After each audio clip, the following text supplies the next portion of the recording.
Hello everyone, स्वागत है आप लोगों का। उम्मीद है कि आप लोग बहुत अच्छे होंगे, आपकी तैयारी बहुत अच्छी चल रही होगी। हर दिन हम आपसे बहुत इंपॉर्टेंट जो न्यूज़ होती हैं मध्य प्रदेश करंट अफेयर्स की डिस्कस करते हैं।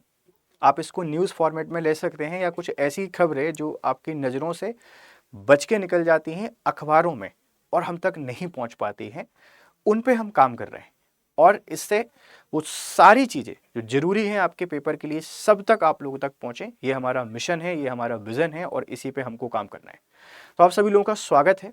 आप लोग देख पा रहे होंगे स्क्रीन पर एक शब्द लिखा हुआ है कि मिस एमपी यूनिवर्स लिखा हुआ है। जानवी मल्होत्रा बनी मिस यूनिवर्स मध्य प्रदेश 2025।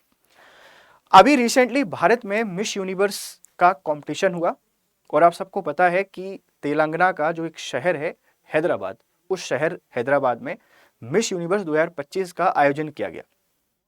अब एमपीपीएससी बड़ा चालाक है कि मिस यूनिवर्स 2025 आपसे पूछे नहीं पूछे, लेकिन आपकी मध्य प्रदेश की जो खबरें हैं मिस यूनिवर्स एमपी 2025 आपसे पूछ सकता है।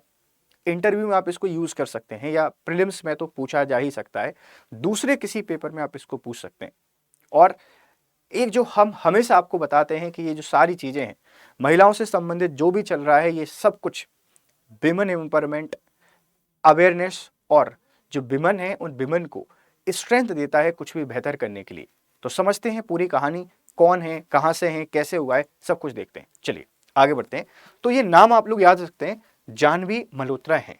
Janvi Malhotra crowned Miss Universe Madhya Pradesh 2025। आप इस बात को थोड़ा सा ध्यान रखिएगा, ठीक है। क्या हुआ है देखते हैं, पूरी कहानी समझने की कोशिश करते हैं ताकि आपको भी कोई परेशानी यहाँ पे ना हो बचे। भोपाल की जानवी मल्होत्रा, ये रहने वाली भोपाल की हैं।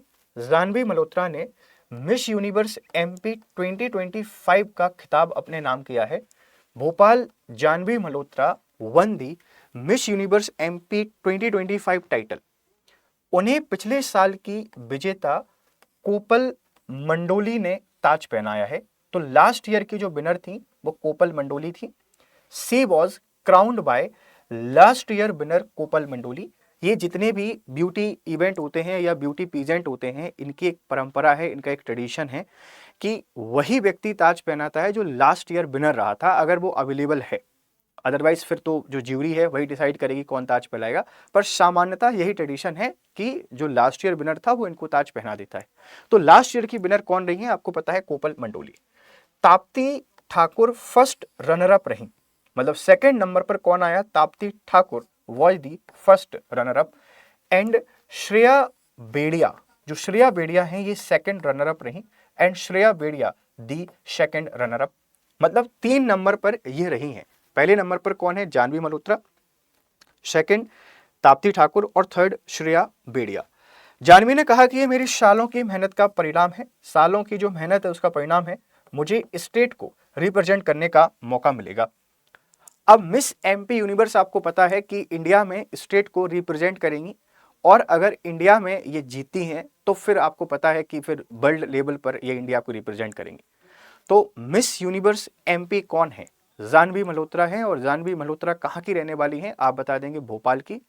ये जो प्रतियोगिता हुई ये भी भोपाल में ही संपन्न हुई। इसमें सेकंड नंबर पर कौन आया और थर्ड नंबर पर कौन आया ये भी पूरी कहानी आपको पता चल गई है, इसमें भी किसी प्रकार की कोई दिक्कत नहीं है, ठीक है। ये है जानवी मल्होत्रा, आप लोग देख लीजिए। जानवी मल्होत्रा को पिछले वर्ष की विनर कोपल मंडोली ने ताज पहनाया है। तो सी इज दी जानवी, ठीक है, ये जानवी है। और इनका जो फोटो थोड़ा सा इनविजिबल है, ये हमारी कोपल है। तो 2024 2024 की विनर और 2025 के विनर दोनों एक साथ हैं। अब जानवी मल्होत्रा एक साल तक मध्य प्रदेश में काफी चर्चित रहेंगी और इंटरनेट की सेंसेशनल भी बन ही जाती हैं। जब भी कोई ब्यूटी पीजेंट होता है वो हमेशा हमेशा आ जाते हैं इंटरनेट पर, और ये बच्चियों को आगे बढ़ने के लिए बहुत मोटिवेट और बहुत इंस्पायर करेगा। और ये उस सोच को भी बहुत मोटिवेट करना चाहिए जो सोचते हैं कि बच्चियों को सिर्फ और सिर्फ घर पे ही रहना है। क्यों रहना है, गॉड गिफ्ट है। अगर ईश्वर का सबसे सुंदर तोहफा कोई है इस मानवीय समाज को, तो वो प्रकृति, और प्रकृति के बाद जो प्रकृति का सृजन करती हैं हमारी महिलाएं हैं। तो हमको उनको दबाकर या परेशान करके नहीं रखना चाहिए, उनको फ्रीडम दीजिए। अगर फ्रीडम देते हैं तो फिर यहाँ पहुंचती हैं, ये मुकाम हासिल करती हैं। और मिस यूनिवर्स एमपी का किताब अपने नाम किया है जानवी मल्होत्रा ने, ठीक है भाई। चलिए, श्रेया श्रेया बेड़िया सेकंड रनर अप रही, सीधी श्रेया बेड़िया जो सेकंड रनर अप आपको देखने को मिल रही हैं, ध्यान रखिएगा। और टाइटल विजेता देखो, मिस फोटोजेनिक, अगर फोटोजेनिक की कोई आपसे बात करेगा तो ताप्ती ठाकुर रही हैं, ये शायद आपसे कोई पूछ ले जाए। बेस्ट स्माइल का अगर आपसे कोई पूछेगा तो हनी तेजवानी रही हैं। बेस्ट इन वॉक में ताप्ती ठाकुर को मिला है, ताप्ती ठाकुर सेकंड नंबर पर आई हैं, ध्यान रखना। मिस किंजनियालिटी ये राशिका ठाकुर हैं। ग्लोइंग स्किन ताप्ती ठाकुर, लगभग हर जगह ताप्ती ठाकुर आपको देखने को मिल रही हैं, लेकिन फिर भी सेकंड रनर रही हैं। और जानवी मल्होत्रा ने टॉप कर दिया है, वो पहले नंबर पर आई हैं मिस यूनिवर्स एमपी प्रतियोगिता में। सर एग्जाम की क्या रिलेवेंस है? आप में से बहुत सारे बच्चों का एक ही सवाल रहता है, सर ये खबरें एग्जाम से रिलेवेंट है? बिल्कुल रिलेवेंट है, हर जगह आप इनको ऐड कर सकते हैं। देखो करंट अफेयर्स में तो आएगा ही आएगा ये। दूसरा, अब इसको मैं बहुत रिलेट नहीं कर सकता हूं कि मैं सोचूं कि ये विमन है। हाँ, विमन स्ट्रेंथिंग में आप इसको लिख सकते हैं कि महिलाओं को किस तरीके से हम लोग सशक्त बना रहे हैं, या महिलाओं को बेहतर करने के लिए जो मोटिवेशन मिलता है, उस मोटिवेशन में हम इसको एग्जाम्पल के तौर पर कोट कर सकते हैं कि ऐसी जो बच्चियां हैं जब आगे बढ़ती हैं तो और बच्चियों को प्रेरित करती हैं अच्छा करने के लिए। क्योंकि ब्यूटी जो आपकी प्रतियोगिताएं होती हैं, इनमें सिर्फ और सिर्फ ब्यूटी नहीं है, इनमें सब कुछ है। आपके इंटेलेक्चुअलिटी को भी देखा जाता है, आपके नॉलेज को भी देखा जाता है, आपकी ह्यूमैनिटी को भी देखा जाता है, सब कुछ देखा जाता है। उसके बाद आपको ये टाइटल मिलते हैं, तो आप यहाँ पे इंस्पायर होंगे, मोटिवेट होंगे, इस बात को थोड़ा सा ध्यान रखिएगा, ठीक है। जज पैनल से कोई ज़्यादा हमको जानना नहीं है, इस बात को ध्यान रखना जज पैनल में कौन था कौन नहीं था, ठीक है। तो ये पूरी की पूरी कहानी थी जो आपको समझ में आई होगी। अगर आप इसका पीडीएफ चाहते हैं तो पीडीएफ के लिए ये हमारा टेलीग्राम चैनल है, आप इसको ज्वाइन कीजिए। और इसी के साथ में अगर आप लोग किसी भी एग्जाम की प्रिपरेशन कर रहे हैं, किसी भी मतलब अब 2026 का साल आने वाला है और एमपीपीएससी की आप सब लोग तैयारी करेंगे, और एमपीपीएससी की तैयारी करने का जो सबसे बेहतर मौका है वो आपके हाथों में है। स्टडी आईक्यू की वेबसाइट पर जाना है, और यहाँ स्टडी आईक्यू की वेबसाइट पर जाने के बाद आपने टाइप करना है आरंभ। आप जैसे ही आरंभ को टाइप करेंगे, देखो मध्य प्रदेश पीएससी के आरंभ 1 और आरंभ 2 कोर्सेज चल रहे हैं, और अभी हम लोग जा रहे हैं आरंभ 3 को लॉन्च करने के लिए।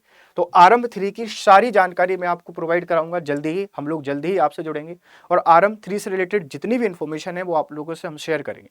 तो कोशिश आपको यही करनी है कि जो हमारे बैच हैं, आप आरंभ 2 का हिस्सा भी बन सकते हैं, और बहुत जल्दी ही हमारा जो आरंभ 3 लॉन्च होने वाला है आपके सामने आ जाएगा, आप इस बैच का भी हिस्सा बन सकते हैं। देखिए 2026 की जो प्रिपरेशन है आपके लिए बहुत इंपॉर्टेंट है, 2027 की प्रिपरेशन भी आपके लिए बहुत इंपॉर्टेंट है। तो आप अगर 2026 या 2027 को एम कर रहे हैं, आप इनसे जुड़ें, और स्क्रीन पर जो नंबर दिए गए हैं उन नंबर पर कांटेक्ट करके जो भी आपको परेशानी आ रही है आप उस परेशानी का समाधान कर सकते हैं। तो उम्मीद है कि मेरी बातें आपको समझ में आई होंगी। जानवी मल्होत्रा को ढेर सारी बधाइयाँ हों, और आने वाली जो बच्चियां हैं उनको भी मेरी तरफ से ढेर सारी शुभकामनाएं। आप सब लोग खुश रहें, मस्त रहें, बढ़िया तरीके से पढ़ाई करते रहें। Have a nice day.